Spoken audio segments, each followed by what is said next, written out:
Assalamualaikum warahmatullahi wabarakatuh. Perkenalkan, saya Nur Qur'ani, NIDN 1124108601. Saat ini saya bekerja sebagai dosen tetap di program studi psikologi Fakultas Ilmu Kesehatan dan Psikologi Universitas Muhammadiyah Pontianak.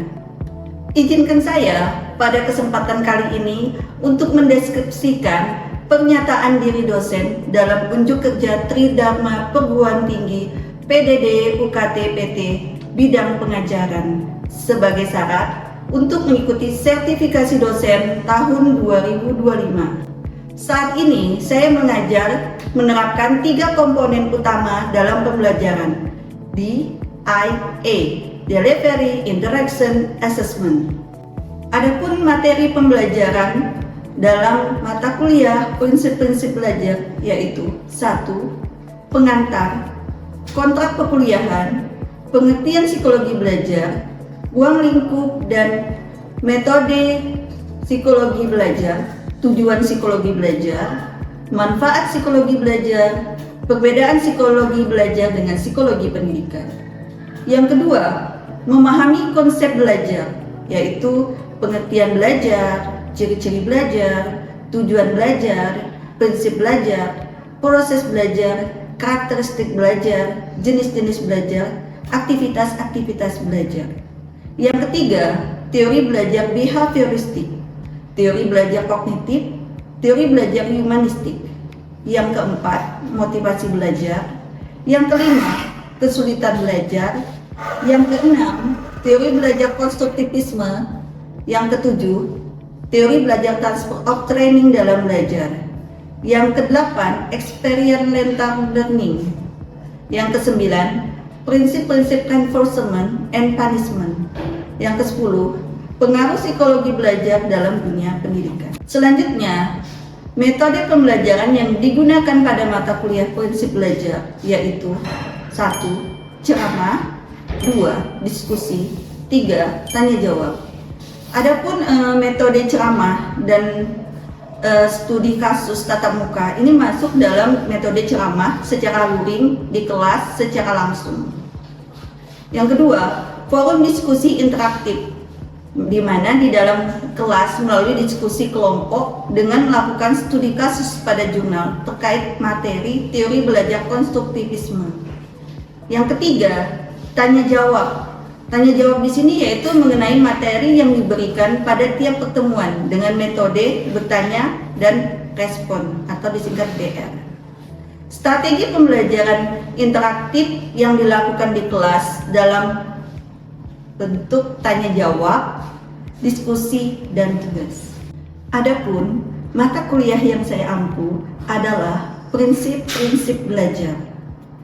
Mata kuliah prinsip-prinsip belajar merupakan mata kuliah wajib yang harus diambil oleh mahasiswa pada semester 2. Mata kuliah prinsip-prinsip belajar memiliki bobot 3 SKS dan diselenggarakan 16 kali pertemuan dalam satu semester. Dimulai dari 7 pertemuan sebelum UTS, 7 pertemuan sebelum UAS, 1 pertemuan UTS, dan 1 pertemuan UAS.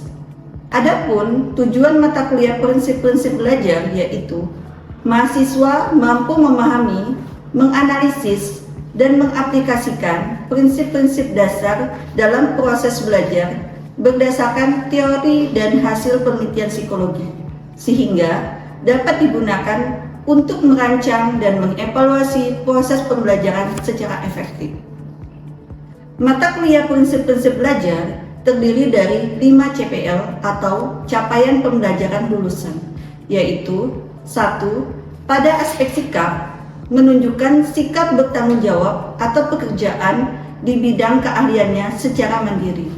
2. Pada aspek penguasaan pengetahuan, menguasai konsep teoritis hubungan manusia dengan lingkungan sosialnya. 3. Pada aspek keterampilan kerja umum, mampu menunjukkan kinerja mandiri, bermutu, dan terukur. 4. Pada aspek keterampilan kerja umum, mampu mengambil keputusan secara tepat dalam konteks penyelesaian masalah di bidang keahliannya berdasarkan analisis informasi, dan data.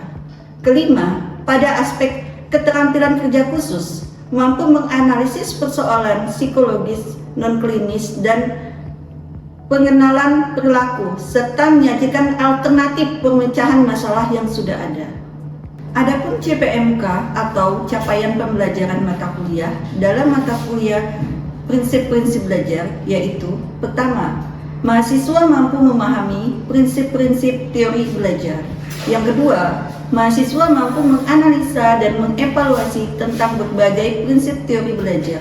Yang ketiga, mahasiswa mampu memahami pengaruh psikologi belajar pada dunia pendidikan. Adapun kemampuan akhir, tiap tahapan pembelajaran yang masuk dalam sub CPMK dalam mata pelajaran prinsip-prinsip belajar, yaitu 1. Mampu menjelaskan tentang psikologi belajar. Kedua, mampu mengaitkan konsep belajar dengan aktivitas belajar. Ketiga, mampu menjelaskan teori belajar behavioristik, teori belajar kognitif, teori belajar humanistik, dan memberikan contoh. Keempat, mampu menjelaskan tentang motivasi belajar. Yang kelima, mampu melakukan identifikasi mengenai kesulitan belajar. Yang keenam, mampu menjelaskan tentang teori belajar konstruktivisme. Yang ketujuh, mampu menjelaskan tentang transfer of training dalam belajar. Yang kedelapan, mampu mengaitkan materi pembelajaran dengan permasalahan di lapangan.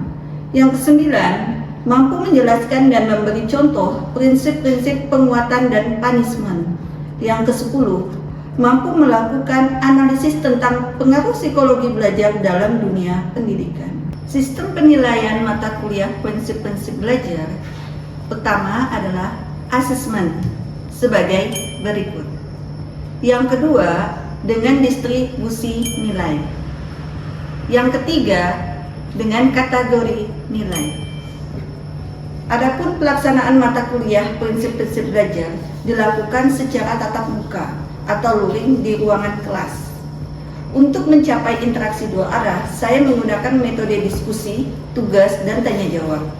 Berikut kita simak bersama video pembelajaran saya pada mata kuliah prinsip-prinsip belajar yang dilakukan secara luring pada pertemuan ke-11 pada materi pembelajaran mengenai teori belajar konstruktivisme. Selamat menyaksikan.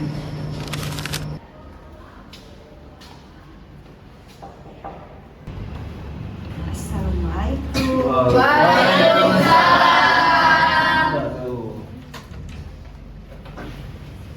Assalamualaikum warahmatullahi wabarakatuh. Waalaikumsalam warahmatullahi wabarakatuh. Selamat sore semua.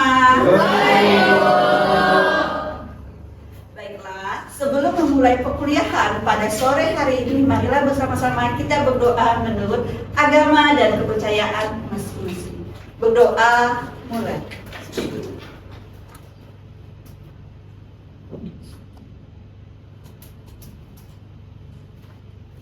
Berdoa selesai. Baiklah, sebelum kita masuk ke materi pertemuan 11 ini, maka Ibu akan mengabsen kalian satu persatu. Ibu. Oke. Carlo. Ibu. Azahra. Nur Anissa Alfi. Aurelia Selomita. Febian Dava. Ibu. Natasha, Dwi Rizky, Putri Berliani, Fatia. Oke, hari ini kita masuk ke pertemuan 11, yaitu tentang teori belajar konstruktivisme.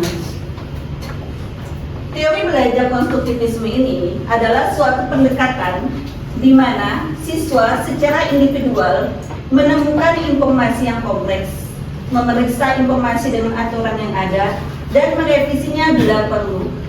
Belajar menurut teori konstruktivisme ini ialah kegiatan yang aktif di mana siswa belajar membangun sendiri pengetahuannya Siswa belajar konstruktivisme ini di sini adalah keaktifan siswa. Siswa sendiri yang menemukan pengetahuannya. Jadi, menurut kalian ini kesimpulan dari teori belajar konstruktivisme ini di awal ini yang kalian pahami itu apa? Ini Bu, kalau menurut saya teori konstruktivisme ini dari pengalaman mereka Bu. Baik, gitu. Belajar dari pengalaman mereka.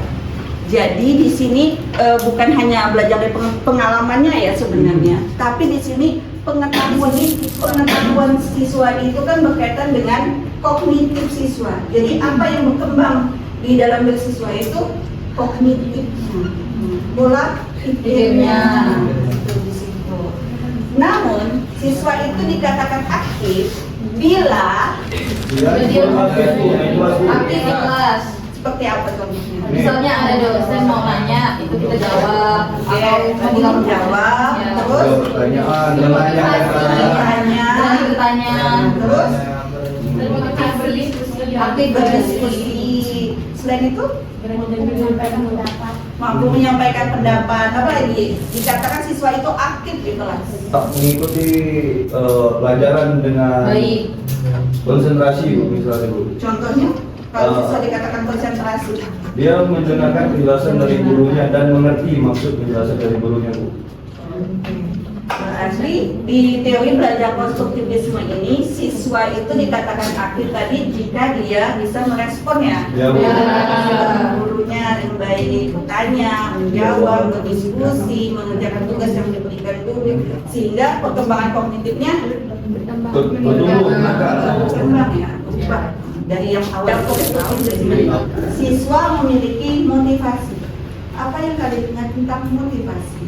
Ada Dorongan, Bu. Dorongan. Ya Bu. Semangat. Keinginan mencapai tujuan. Keinginan mencapai tujuan. Lagi yang kalian sini tentang motivasi. Terus apa itu motivasi? Motivasi adalah suatu dorongan yang timbul dari dirinya sendiri atau keluar dari orang lain yang diberikan oleh diri kita sendiri untuk bergerak maju ke depan dan mencapai tujuan. Kuncinya bergerak berarti Adanya Gerakan. bergerak berarti melakukan sesuatu. Kalau melakukan sesuatu di sini berarti kalian sedang belajar. Ya. Terus kalau yang bermakna itu ada tidak masalah. Itu ditanyakan sama guru. Ini makanya guru sebagai fasilitator, bukan hanya diam di depan menunggu siswa bertanya atau selesai. Jadi guru di sini ini sebagai fasilitator tuh guru itu bukan sebagai referensi utama buat si siswa tadi. Jadi guru bukan hanya penyampai informasi kepada siswa, tapi siswalah yang mengembangkan informasi yang diberikan oleh guru tadi. Ya. Terus merangsang siswa berpikir produktif. Ada yang paham merangsang siswa berpikir produktif? Ini Bu, kayak yang Ibu bilang tadi, peran guru tuh di sini ini bukan cuma untuk menunggu siswa, tapi membuat siswa itu biar lebih aktif Bu. Nah itu yang dimaksud merangsang siswa berpikir produktif Bu. Ada yang lain lagi? Silakan Bintang. Siswanya itu lebih berpikir kritis dan lebih paham. Lebih berpikir kritis. Oke. Yang lain lagi? Saya mungkin kalau berpikir produktif di sini maksudnya mindset siswa jadi berorientasi pada membuat karya penciptaan sesuatu gitu. Menciptakan sesuatu yang baru. Iya. Oke, yang lain lagi?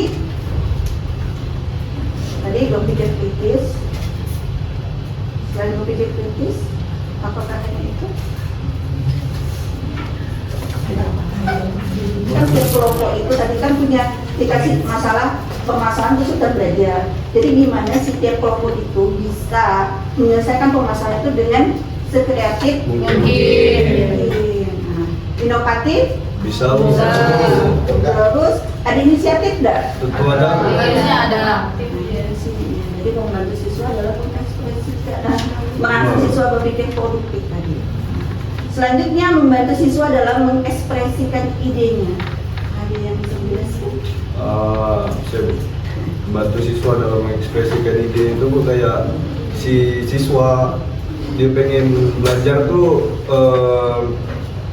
dengan hal baru misalnya Bu, terus si guru nih sebagai fasilitator tuh mengiyakan atau mewadahi ide dari siswa yang ingin menggunakan cara baru dalam belajar itu Bu. Nah itu maksud dari Tepat ya, dan dari jawaban kawan-kawannya. Jadi membantu siswa dalam mengekspresikan idenya itu di sini si guru ini membantu siswa itu mendorong siswa untuk mau mengemukakan pendapatnya, mengemukakan ide-idenya. Biasa kan ada siswa tuh malu tuh, takut diketawain sama itu gimana guru itu memfasilitasinya nih supaya duluan mengemukakan pendapat. Terus menyediakan pengalaman belajar yang membuat siswa bertanggung jawab itu seperti apa? Kan di sini hanya sebagai fasilitator. Jadi pembelajaran itu diharapkan siswa yang membangun pengetahuan dan belajar sendiri untuk mencari materi pengetahuan yang dia pelajari itu. Menyediakan pengalaman belajar dan membuat siswa bertanggung jawab itu mungkin karena di sini kan siswa sendiri yang membangun apa yang mereka pelajari itu. Jadi mereka harus bisa bertanggung jawab sama apa yang mereka pelajari dan bertanggung jawab sama proses belajarnya mereka sendiri. Oke, tepat ya. Jadi penerapan teori ini di pembelajaran ini. Pertama, penggunaan pembelajaran berbasis masalah ini atau PBL ya. Siswa diberi masalah dunia nyata untuk dipecahkan melalui diskusi kelompok. Contohnya tadi tentang masalah kesulitan belajar. Nah, itu. Terus ada proyek kolaboratif nih, siswa bekerja sama dalam menyelesaikan tugas yang kompleks. Nah, ini juga bisa tadi berkaitan dengan kasus tadi kesulitan belajar ya. Diskusi terbuka dan refleksi, siswa merenungkan proses berpikirnya. Ini kok udah dicari jawabannya kok tapi tidak sesuai ya. Ini dia merenungkan apa yang salah ya di sini. Selanjutnya pembelajaran kontekstual nih, guru memberikan bantuan awal dan menguranginya secara bertahap. Jadi contohnya di awal-awal tuh dibimbing dulu semuanya. Kira-kira setelah 1-2 orang bisa, baru mulai dilepaskan satu.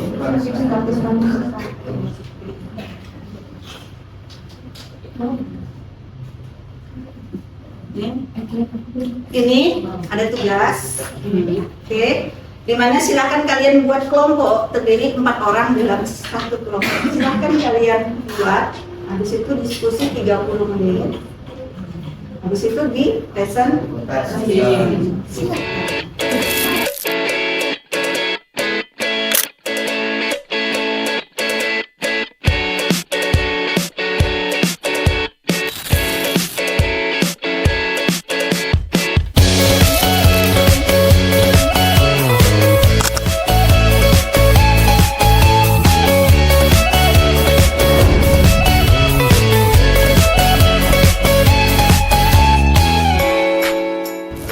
Waktu 30 menitnya sudah selesai.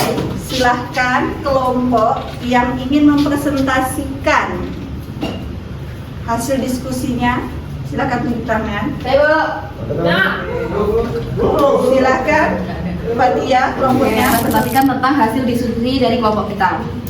Kita mengambil dari model TGT. Nah, TGT sendiri itu merupakan singkatan dari Teams, Games, dan Turnamen. Jadi gini teman-teman, sebelumnya saya jelaskan tentang kesulitan belajar. Masing-masing siswa itu pasti memiliki sebuah kesulitan belajar yang berbeda-beda. Tidak semua bosan di dalam suatu kelas dan tidak semua itu bisa mengerti tentang apa yang dijelaskan oleh guru. Maka dari itu, beberapa siswa itu memiliki beberapa kesulitan belajar yang dialami. Salah satu contohnya adalah mudah bosan di dalam kelas. Yang kedua, ada sering mengabaikan penjelasan dari guru, kurangnya fokus dan lebih memilih kegiatan di luar daripada di sekolah. Artinya, TGT ini pertama kali dikembangkan oleh Robert E. Fleming dan kawan-kawannya di tahun 1980 sebagai bagian pendekatan pembelajaran. Nah, model ini ditekankan dalam Team Games Turnamen. Artinya, ketika model ini diterapkan, jadi kita itu membentuk suatu kelompok atau tim tadi, membuat suatu tim, membuat suatu game, dan dari game tersebut itu kita diturnamenkan atau kita diperlombakan di situ. Jadi masing-masing siswa dari kelompok satu dan kelompok yang lain itu punya rasa sportivitas dan kompetisi yang tinggi gitu. Nah,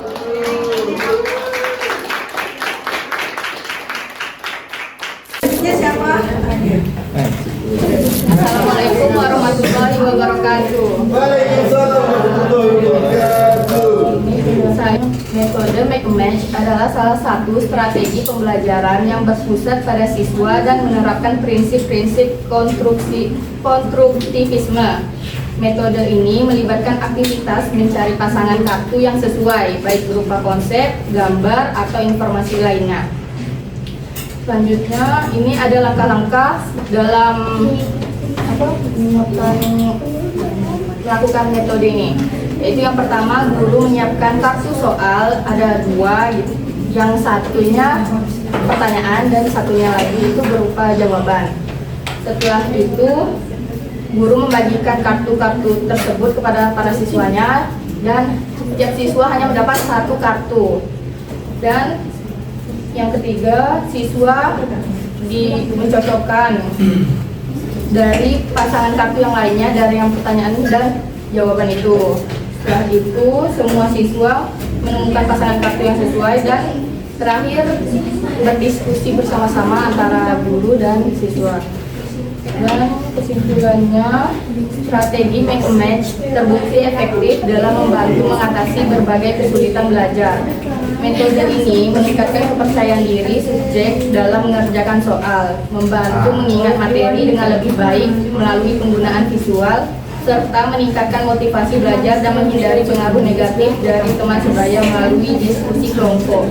Secara keseluruhan, pendekatan ini memungkinkan subjek belajar dengan lebih menyenangkan dan efektif, serta mendukung perkembangan akademis dan sosialnya. Sekian dari kelompok saya. Wassalamualaikum warahmatullahi wabarakatuh.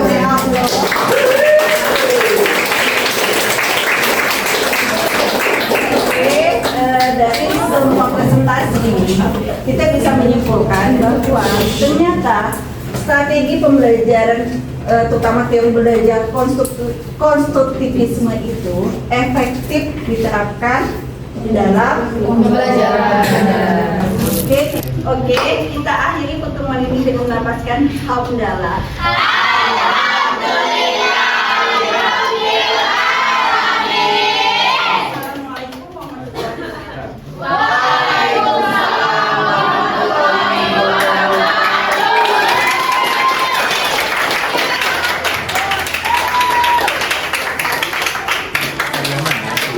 Cuplikan tersebut merupakan pemaparan video mengenai PDD UKT-PT saya.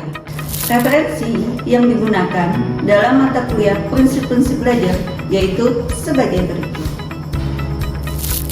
Sekian dari saya, terima kasih banyak. Assalamualaikum warahmatullahi wabarakatuh.